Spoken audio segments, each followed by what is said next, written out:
Bapak, Ibu, saudara-saudari sekalian yang terkasih, salam damai untuk kita semua. Hari ini gereja merayakan sebuah hari yang sangat spesial dan besar, yaitu Hari Raya Kelahiran Santo Yohanes Pembaptis. Di dalam gereja Katolik hanya 3 tokoh yang kelahirannya dirayakan, yaitu pertama Yesus Kristus, yang kedua Santa Perawan Maria, dan yang ketiga Yohanes Pembaptis. Mengapa Yohanes Pembaptis begitu spesial yang hari kelahirannya dirayakan?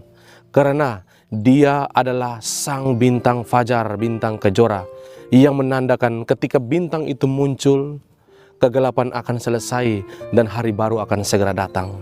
Yohanes lahir dari usia senja kehidupan orang tuanya. Elizabeth yang mandul di usia yang senja dan menjelang kegelapan, lahirlah cahaya baru, harapan baru. Dan Yohanes adalah seorang nabi yang berdiri antara perjanjian lama dan perjanjian baru. Kehadirannya menandakan selesainya kisah perjanjian lama dan dunia kegelapan dosa kita, dan akan hadir cahaya sang matahari kehidupan, yaitu Kristus. Karena itu kelahirannya begitu spesial. Dan juga kehidupan Yohanes, ia diberi nama Yohanes yang artinya Allah telah menunjukkan rahmat-Nya kepada kita. Allah yang tidak tinggal diam dalam kelemahan dan kesusahan hidup kita, bahkan sampai kita putus harapan. Allah tidak tinggal diam. Sakaria yang tidak percaya bahwa Allah akan memberikan dia rahmat terbesar dalam hidupnya, ia menjadi bisu. Dan hari ini ketika mengatakan Yohanes, lidah yang keluh terbuka kembali dan Sakaria bisa berbicara kembali. Saudara-saudari sekalian yang terkasih, kehidupan kita, harapan kita tergantung pada Kristus. Dan Yesuslah harapan itu. Yohanes hadir memberikan kita harapan baru, bahwa jalan itu akan datang. Persiapkanlah jalan untuk Tuhan.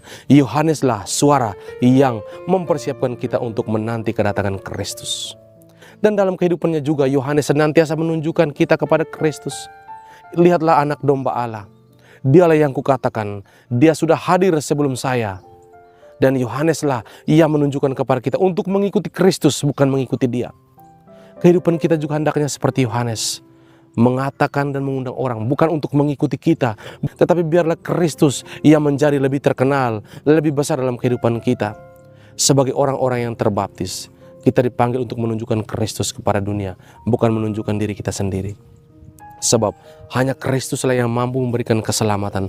Tiada satu ciptaan dunia ini yang mampu memberikan kehidupan kekal dan kelegaan jiwa kita, hanya Kristus. Dan oleh karena itu, lihatlah Yohanes menunjukkan kepada para muridnya, lihatlah anak domba Allah. Dan kehadirannya mempersiapkan kita semua untuk mampu melihat Kristus. Dan yang terakhir, Yohanes membaptis sang pencipta kehidupan. Air sungai Yordan dijadikan kudus karena Yohanes membaptis, ia menciptakan air sungai Yordan itu. Dengan kehadiran kita menjadi pribadi-pribadi yang dibaptis, air yang sudah diberkati oleh karena kehadiran Kristus, kita menjadi putra dan putri Allah. Yohanes mengajak kita semua untuk menjadi putra dan putri Allah yang senantiasa dirahmati oleh Allah. Hidup kita senantiasa adalah perjalanan bersama Kristus.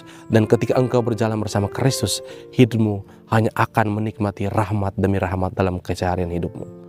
Mari kita berdoa semoga Santo Yohanes Pembaptis menguatkan kita, mengukuhkan kita menjadi seperti singa yang mengaum, memanggil dunia untuk mengikuti dan jatuh cinta pada Kristus.